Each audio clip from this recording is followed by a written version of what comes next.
Do you think you are kidding, Mr. Hitler, if you think old England's done?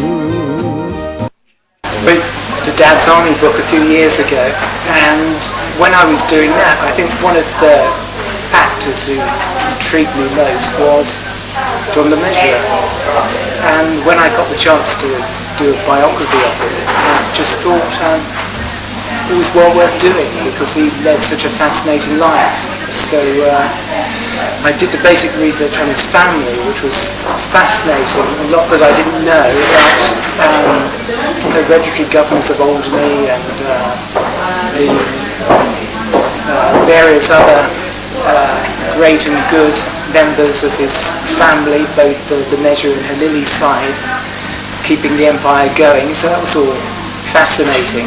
The only frustrating thing was so many of his relations were called John Le Mesurier. I almost suspected half the women were as well. I think until you get back to the French, and then it's Jean Le Mesurier. So it was quite confusing to get the family tree in order, but eventually did it. And then obviously did the BBC research, Britain Archives and all of that.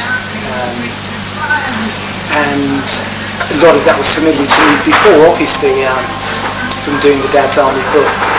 I did discover one thing, that the BBC Archive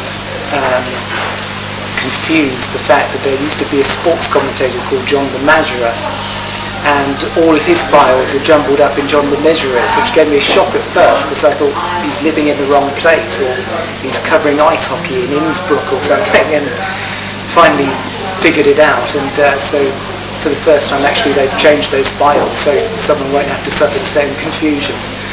I did all of that BBC Archive, then obviously talked to the family, Joan, Robin, who lives in America now, part of the time in France, and they were incredibly helpful and supportive, and obviously, lots of the Dad's Army crew again, and many other people who knew him,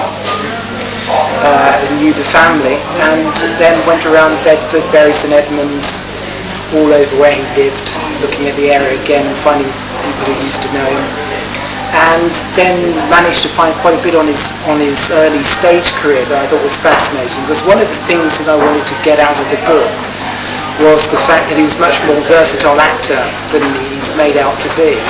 And when he was in Rep, he was playing a whole range of parts, and good guys and bad guys, and old and young, and so on and so forth. And that went on through to B movies, the early B movies, when again he was playing all kinds of roles and going against time. And he was quite good at that, and even quite good at accents. I mean, he's famously bad at accents when you see his later movies. But in the early days, he was quite good. And I think that shows that actually it wasn't the fact that he was limited later on, it was the fact he just got bored. I found one particular memo in the BBC Archive from the producer saying, "I hope you've got the part we sent you. You'll realise there's barely anything there, but we'll know you'll be able to do something with it."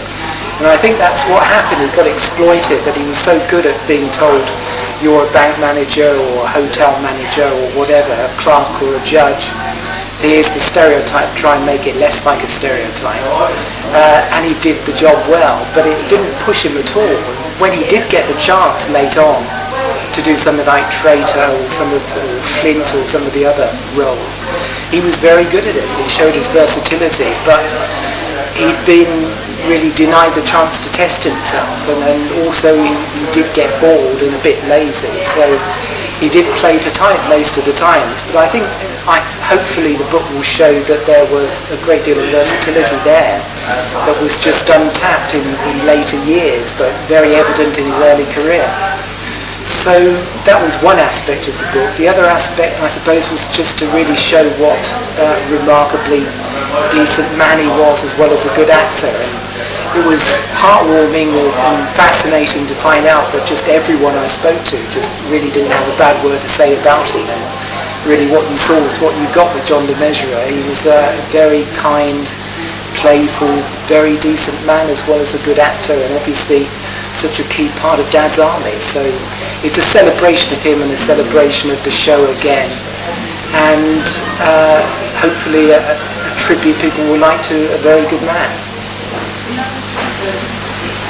Okay. Well, thank you, Graham.